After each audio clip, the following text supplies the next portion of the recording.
Welcome to your workout program on WATC 57. I am JoAnna Ward, your host for On the Move, and we're going to be talking about mobility today with Superfit's very own JoAnna Furby. Welcome, JoAnna. And she has one of her clients with us, Ms. Sharon Johnson of Rock of Salvation Ministries.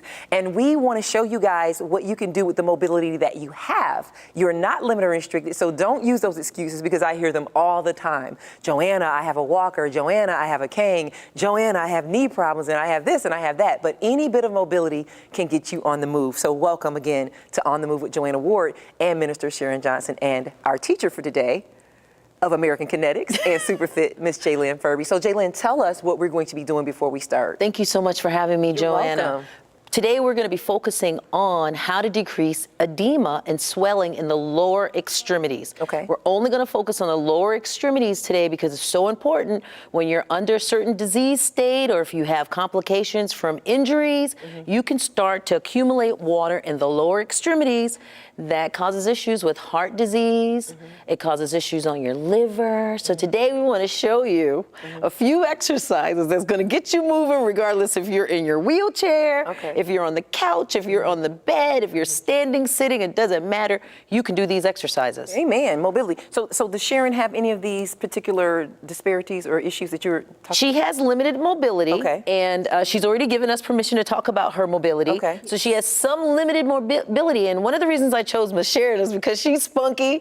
She's everywhere. She's an entrepreneur. She's out there blessing people. And one of her primary issues is something that I suffer from, is a debilitating knee injury that is excruciatingly painful. Even with me standing here and doing the exercises that we did in the last segment, I have severe pain in my knees and my back. I am never without pain. And it's the same with Miss Sharon. Her knees are extremely... She don't look like she in pain. She's been smiling. Because we're blessed. Because we're blessed. We're blessed. That's the difference between joy and being happy, right? Exactly. Being blessed. Amen. And so she knows that, and I know that only one of her issues is just the knee. It is the movement of the knee. So we'll be avoiding that region, but we're still going to move it, but we're just not going to do it with putting pressure on the knee so that you don't hear the sounds from crepitus. You know, sometimes when you hear you hear the little crunchy sound. We're not going to go there today. These are going to be very easy movements that you're going to control with your thigh muscles, with your ankle muscles. We're going to kind of leave that knee joint. We're going to try to ease the pain with it. And so this is some of the things that people with the same issues and disparities can do at home. So you guys ready? I want you to watch this because Miss Sharon, Minister Sharon, do you have to have this walker pretty much everywhere you go?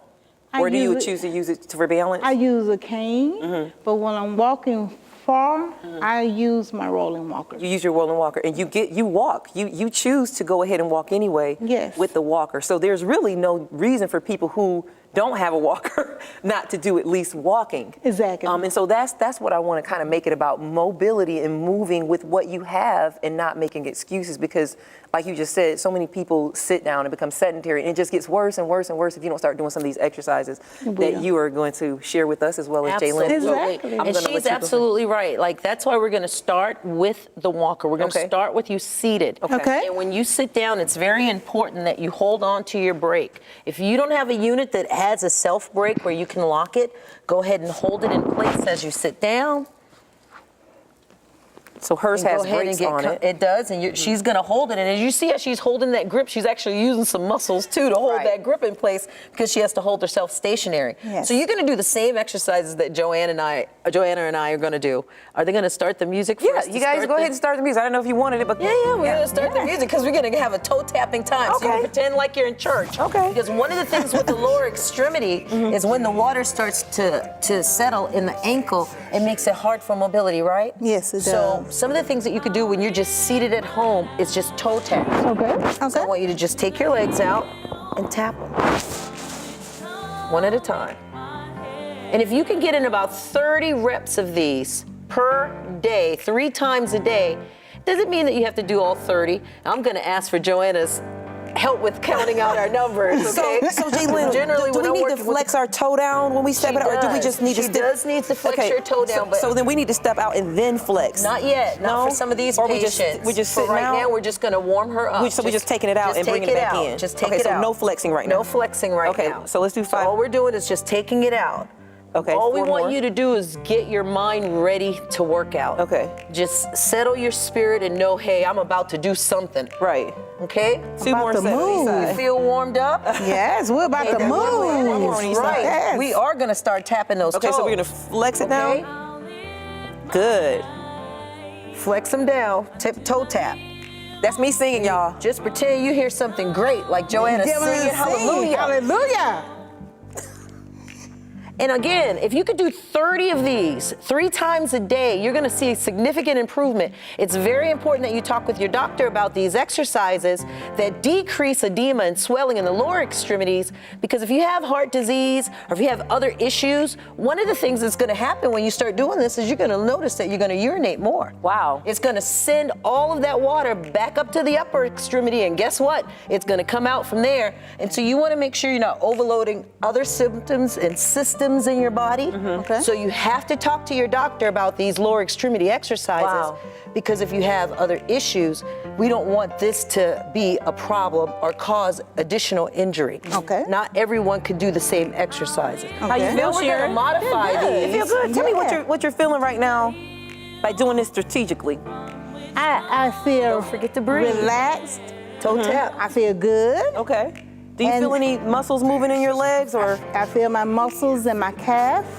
now do you do these on your own, or this is your first time doing something like this in your walk? This is my first time. Good job. So you guys have a tip from Jaylyn today that this right here stimulates too. You're on the move. Use what you can. Do what you can. You don't have to jump over boxes and run a mile. You can do something as simple as these toe taps. And we're gonna do 4 more each side. That's 4, 2, 3, The toe.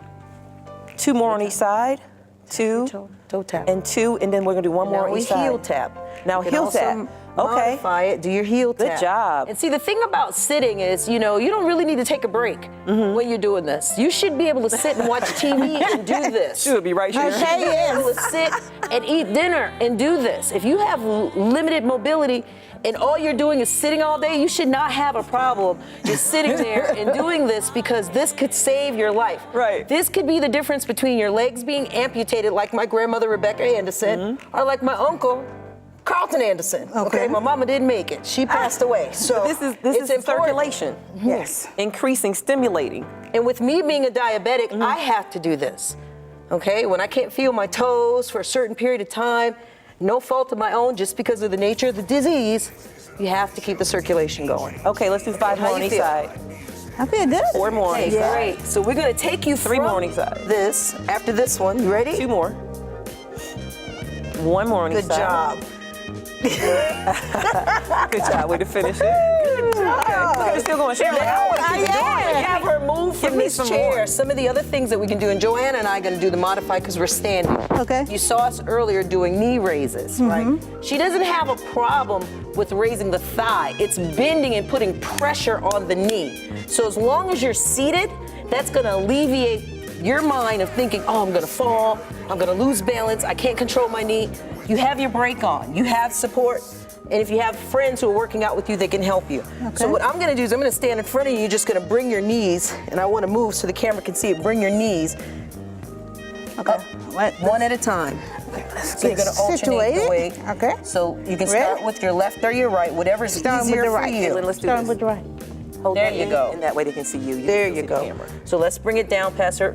Past Wait a her minute, waist. Sharon can get it up higher, Sharon. Yeah, but let's let her start slower. She already warm, aren't you, Sharon? I'm ready. I'm ready. She's gonna run a marathon in a minute. She holding you. Look at that, There you Sharon. go. Don't touch it then. That's what I'm talking about. There you go, Miss Sharon. Look at her.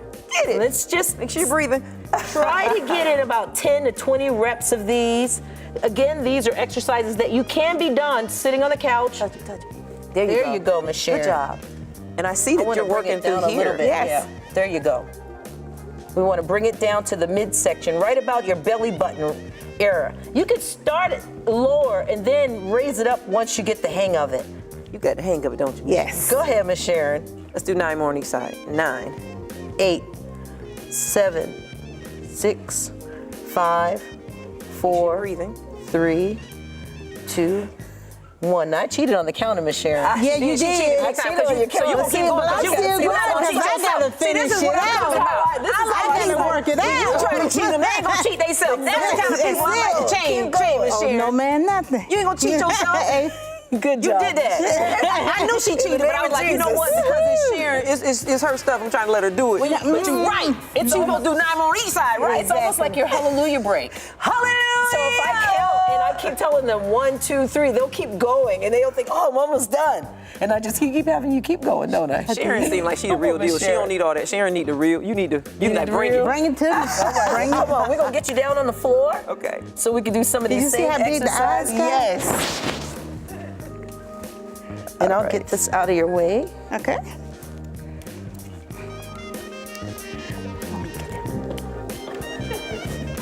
And you can just lay here. What you're gonna do is you're gonna lay on your back. Okay. And you're gonna have your legs on here. Can we cut the camera while I get down here? I'm just teasing. Are you able? No, I don't need that. I can make this higher. Yeah, let's leave it like that for now. We can take it up another one. Honestly, I'm good. Yeah. Good. Well, once you get those, sit on this or you're gonna on lay the floor? down and you're gonna put your feet here. Okay. There you go. And you could just roll it down, exactly. You don't have to jump down like you're 5 No, years you old. don't. Good job, good job. So lay back with I your love head the back. floor. And then I want your feet together and then on the platform. I'm just gonna scoot down if I need to. There you go. Okay, so when you're in this position, again, what we're trying to do is force the water and all of the edema and swelling out of the lower extremities, back up to the upper extremities, so that you can expel them through waste. Okay. So you're gonna lay down, and I want you to envision that you're in church on Sunday, and it's a Sunday. Are you comfortable? You need a brace? We need something. Are you good? I need something under my head. Just a little something. You gotta. Okay, let's sit up a little bit then. Just a little something. Okay.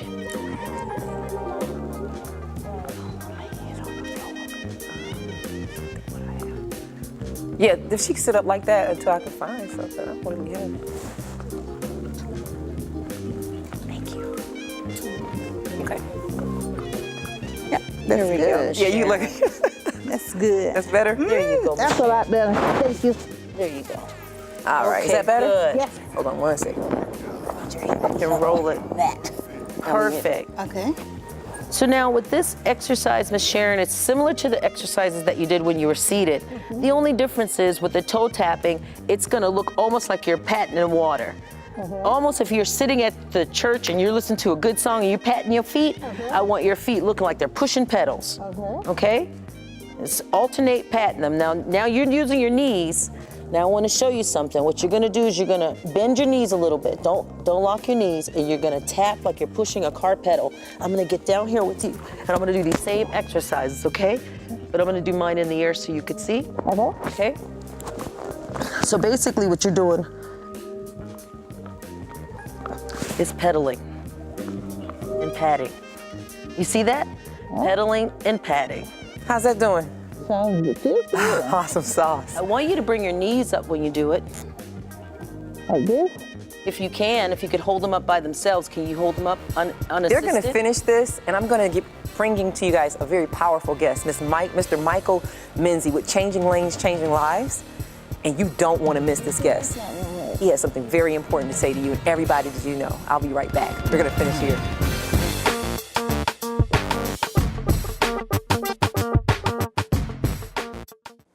Welcome back from the break. I hope you keep doing some of those exercises. They are definitely designed for you to do at home. We're back from the break, and you know what? Have you ever just been going in a direction and you knew you were just like in the wrong direction and you needed something to help change, but you just didn't know what it was, so you just kept going that way? Well, we have author Michael Menzie here with Changing Lanes, Changing Lives. Thank you for joining us, Michael. Thank you for writing this masterpiece for men and women. I think we can learn as a sidebar by looking at what you wrote. But before we get into the book that you've penned, tell us a little bit about you. Where you from?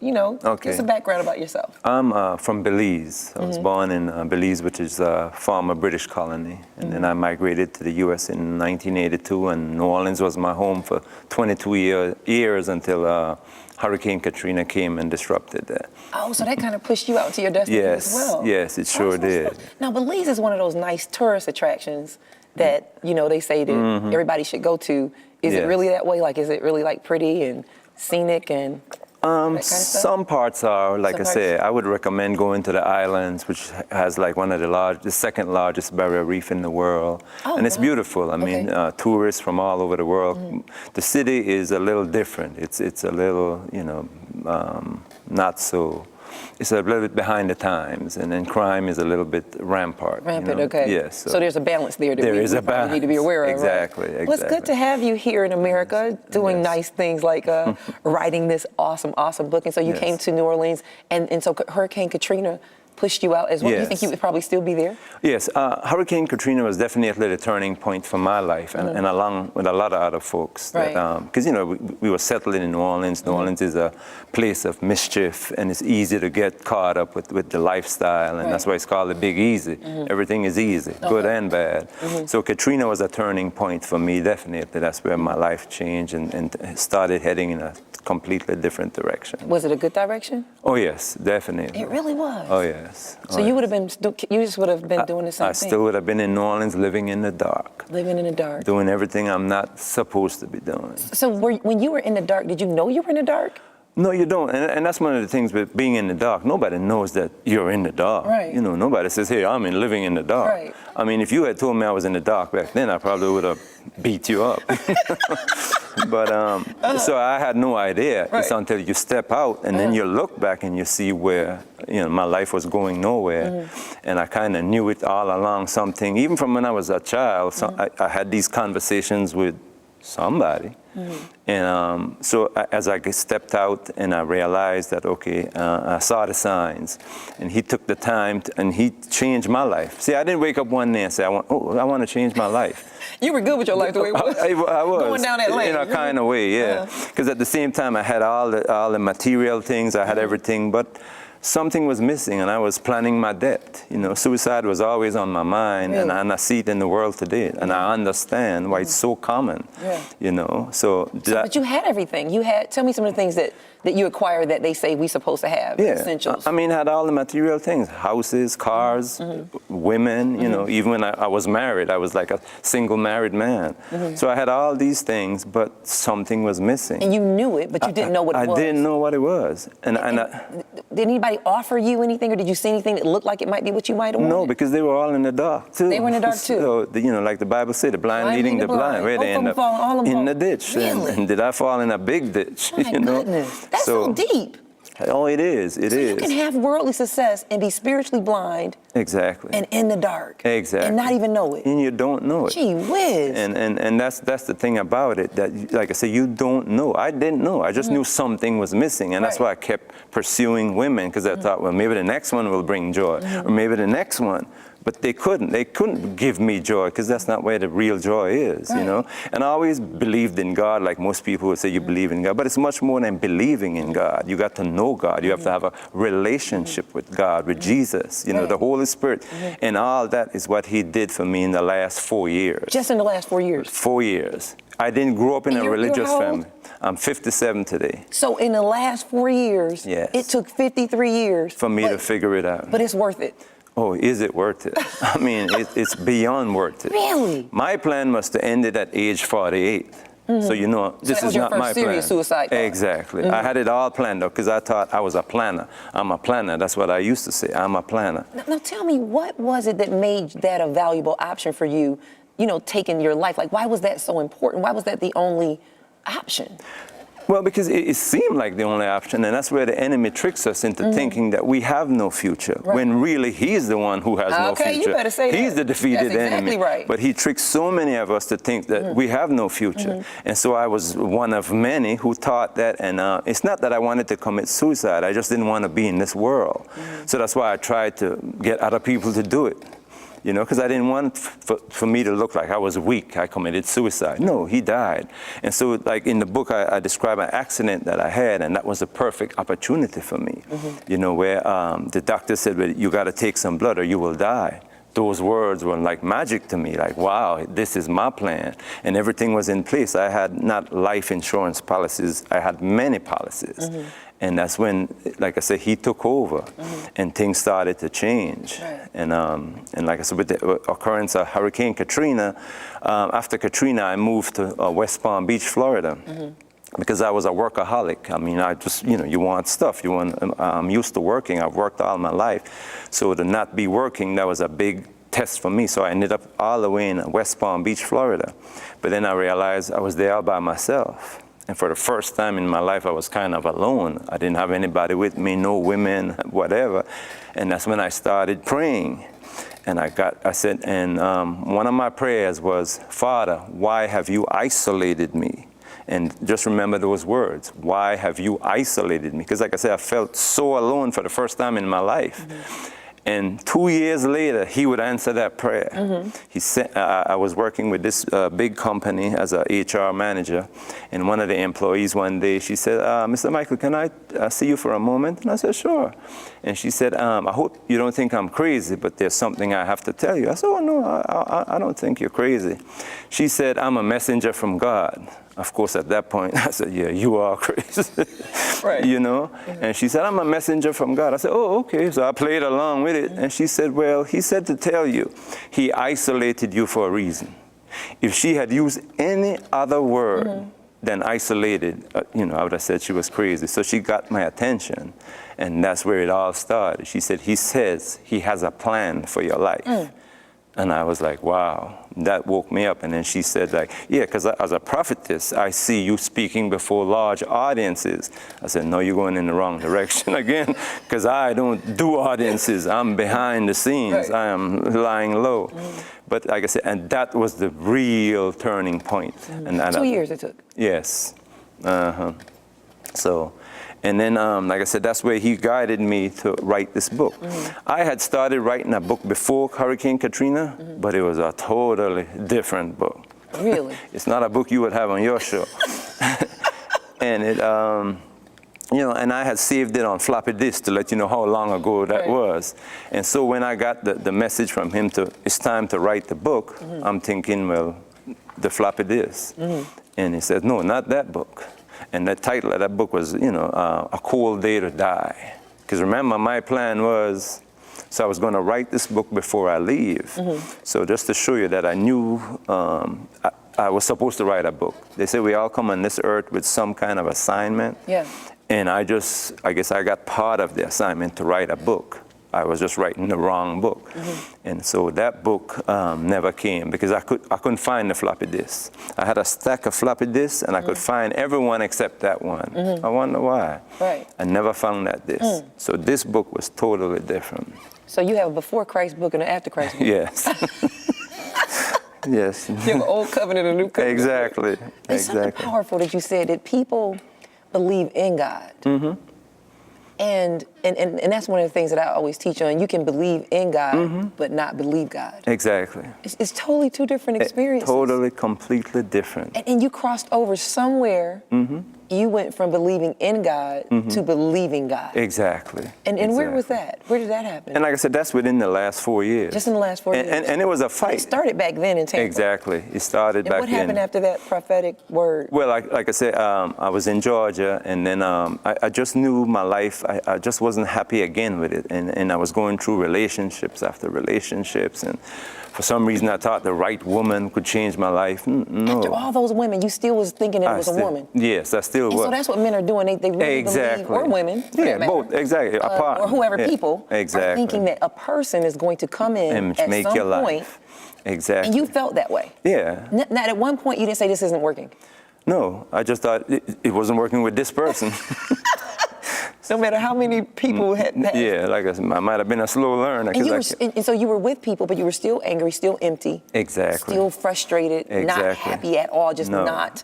Just not. But you would smile sometimes and I smiled all the time. And eat and, yeah. Have intercourse and all these different things, and miserable. Exactly. People Are you serious? Had no clue. In fact, people, they kind of thought I had this great life. That is so serious. Exactly. And that's why. That's so serious. It is. It is. And that's why I understand why people commit suicide. The people who have all the stuff, the movie stars, the athletes. Right. I can relate.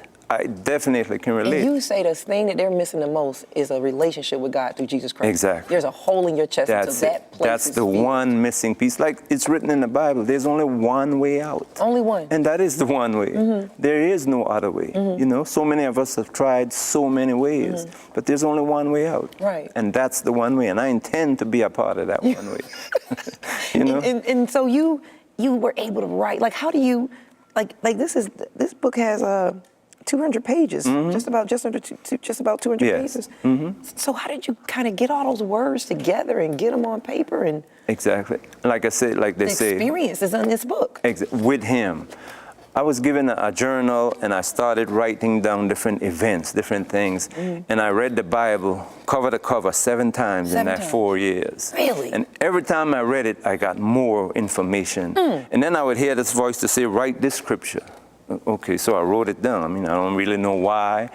And as I read, I kept writing scriptures in that journal, writing scriptures, writing events, writing different things that happened. Right. And everything is in this book. Everything. 90% of those And it's scriptures that I transparent. wrote is in this book. It's used. And you used it to get you through the book. Exactly. And get you through To put the dark pieces- into the light. Exactly. And now we have a manual, and we have a manual we can use to help all of us Exactly. get through your story. Exactly. So you backing this up with scripture. Michael, you know we got to have you back, right? Because I want to talk to you a little bit more detail about what's actually in this book. But we are just Okay. about out of time. All right. And I'm so excited about having you back because Okay. some of us just do need a change. Yes, And we that do. change is Jesus Christ. So Yes. you guys, you can get this book.